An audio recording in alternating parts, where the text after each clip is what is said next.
Diasco Foot, le miroir du football de la diaspora congolaise.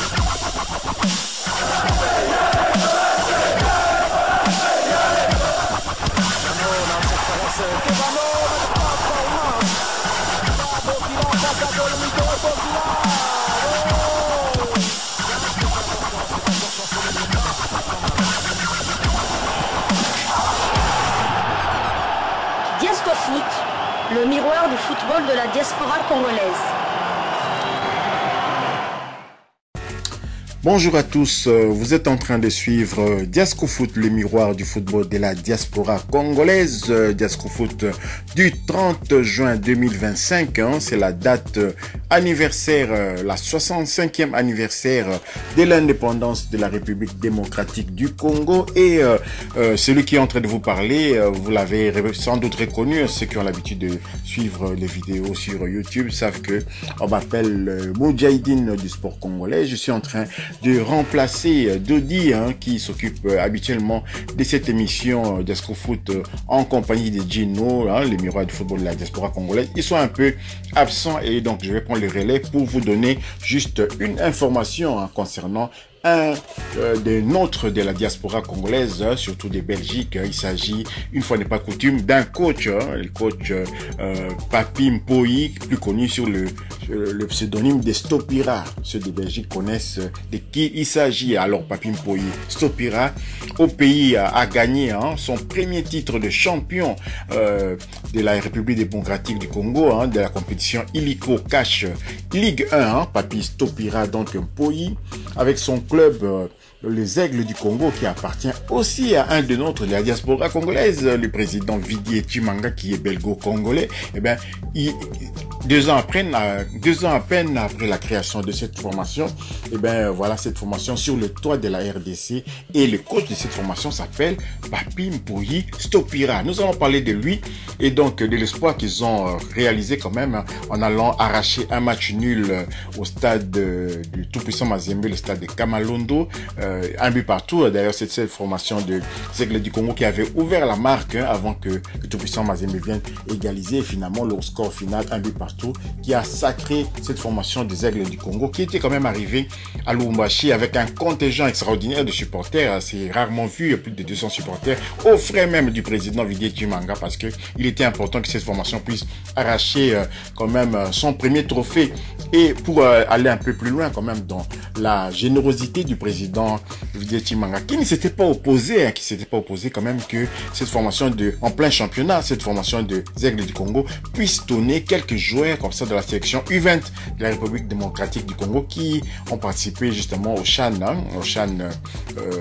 justement du côté, je sais plus encore, j'ai oublié le pays en tout cas, voilà, l'Égypte, c'était du côté de l'Égypte, et cette compétition, cette CAN U20 s'était déroulée, et donc il y avait les joueurs, notamment le virevoltant Matobo, il y avait aussi également le Soko encore, je pense, il y a quelques joueurs, 3 ou 4 joueurs comme ça des Aigles du Congo en plein championnat, titulaires patentés, qui n'avaient pas hésité à rallier quand même la tanière de Léopard avec quelques binationaux comme Chilanda de l'Union Saint-Gilloise, Ntanda de la Sampdoria des Jeunes, et ils avaient failli quand même se qualifier pour la Coupe du Monde, mais dommage que le futur vainqueur, l'Afrique du Sud, s'est imposé contre eux. Donc voilà, on va parler de Stopira Mpoyi, l'entraîneur de cette formation des Aigles du Congo. Stopira Mpoyi, c'est quelqu'un qui avait fait le beau jour ici au pays de la formation de l'Union Sportive Kitambo, US Kitambo, donc avant d'aller en Belgique.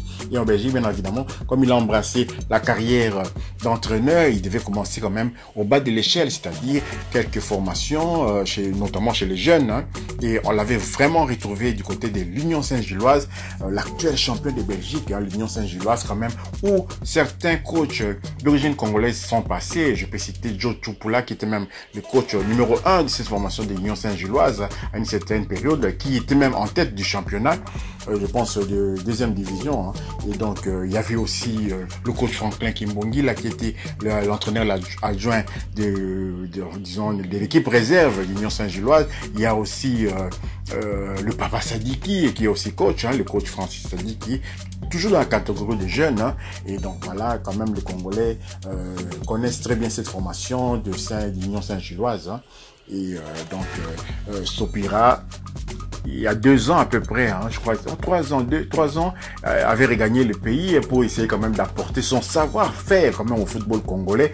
Et après avoir œuvré quand même à gauche à droite, aidé un peu quelques formations, il avait quand même trouvé en Vidier Tumanga quelqu'un qui le connaissait. Vidier Tumanga l'avait sollicité pour qu'il puisse conduire cette formation de Aigles du Congo dans la Lina Foot, hein, Ligue 1. Donc, et ça a très bien marché, vous avez vu les résultats. Mais il y a un moment où ça n'a toujours pas été rose. Hein.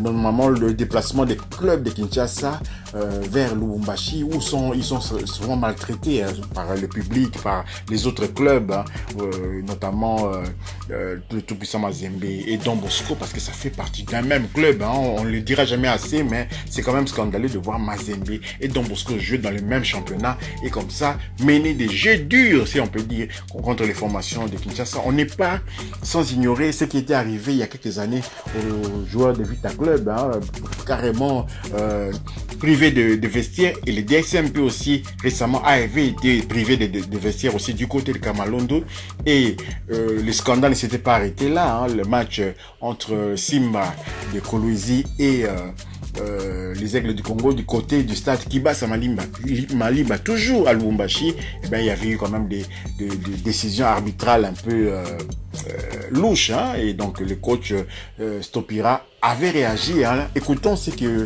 les propos qu'il avait tenus et puis nous nous retrouvons tout juste après. Combattu. Bravo aux arbitres d'avoir fait ce qu'ils ont fait et merci à vous tous. Voilà, c'est pas comme ça qu'on va faire avancer notre football. Et c'est pour ça que vous voyez ces équipes-là se qualifier en Coupe d'Afrique et revenir de sitôt. Parce qu'ils n'ont pas l'habitude de jouer des matchs, ils n'ont que l'habitude d'acheter des matchs. Est-ce que ça justifie la défaite? Ça justifie pas la défaite. Dites-moi comment les arbitres ont arbitré aujourd'hui. Dites-le-moi. Mais il y a une phase de retour. Dites-le-moi. Vous allez vous retrouver en phase de retour. Dites-le-moi.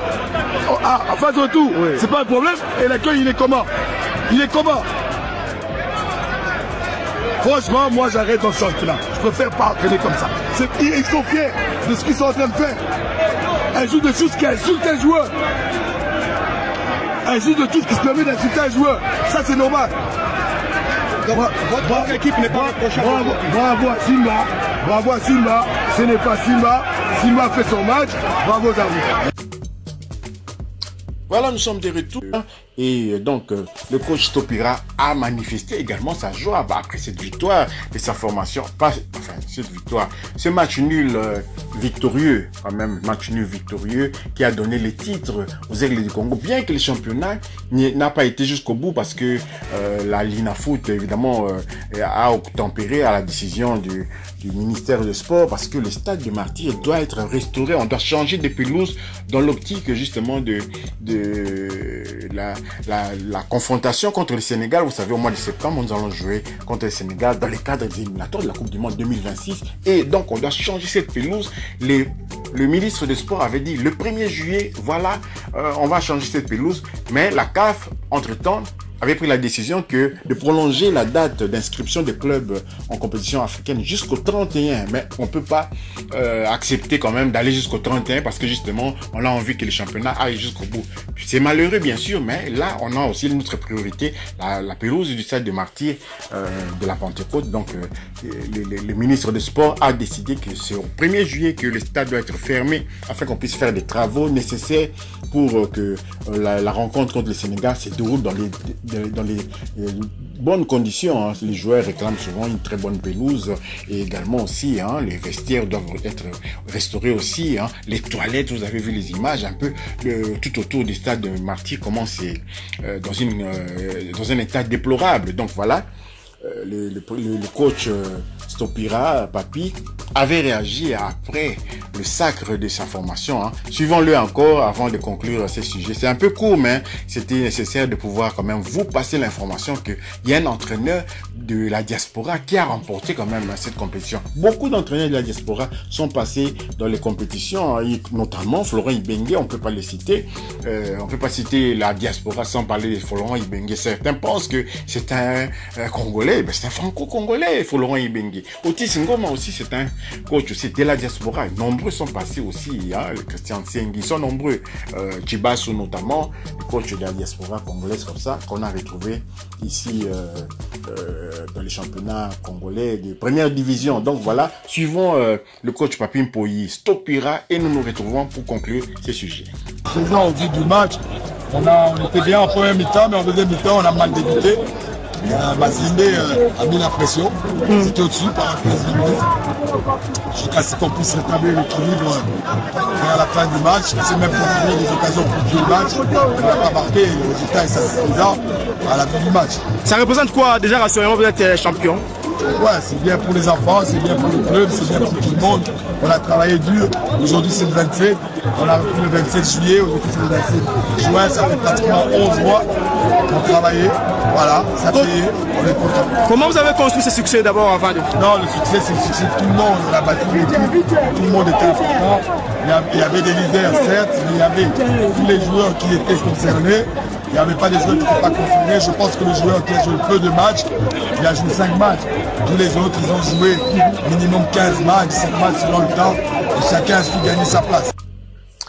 Voilà, nous sommes arrivés à la fin de notre sujet qui concernait Papi Mpoyi Stopira. C'était juste une information. On va aller en profondeur avec lui. Peut-être qu'il aura l'opportunité de nous accorder une interview. On va parler de lui, de sa carrière, de son périple un peu ici en RDC où ça faisait des années qu'il n'était plus venu en RDC. Hein.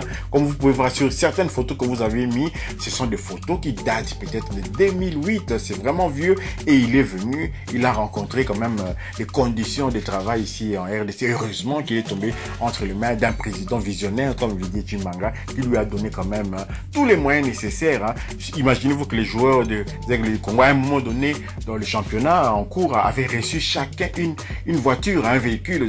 L'entraîneur aussi bien sûr a reçu aussi une véhicule avec des conditions pareilles. Les jeunes joueurs aussi de cette formation des Aigles du Congo, la victoire n'était que envisageable et donc ça aurait été une déception si cette formation n'avait pas gagné l'une de trois, enfin les trois places en compétition continentale la saison prochaine.